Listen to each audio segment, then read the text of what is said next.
টেকনাফে মালিকবিহীন জি3 rifle ও দেশীয় অস্ত্র উদ্ধার করেছে বিজিবি সদস্যরা। এই সময় একটি সাম্পান নৌকা জব্দ করা হয়েছে।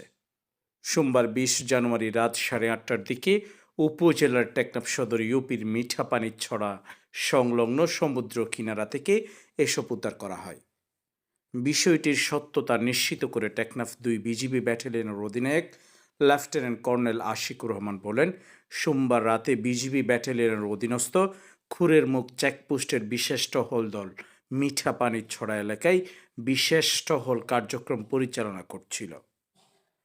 ওই সময় বঙ্গোপসাগরের কিনারায় কয়েকজন অজ্ঞাত ব্যক্তির সন্দেহজনক গতিবিধি পরিলক্ষিত হওয়ায় টহল দল জিজ্ঞাসাবাদের জন্য অগ্রসর হলেই বিজিবির উপস্থিতি টের পেয়ে নৌকা ও অন্যান্য মালামাল ফেলে দুষ্কৃতকারীরা রাতের আধারে পালিয়ে যায়। পরে পরিত্যক্ত নৌকাটির ভিতরে লুকিয়ে রাখা বস্তার ভিতর থেকে একটি জি3 রাইফেল, একটি কিরিস উদ্ধার করা হয়।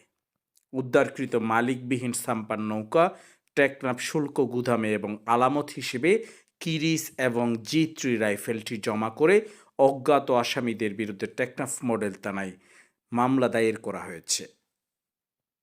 শেখ রাসেলের তথ্যচিত্রে নিউজ ডেস্ক, রূপান্তর।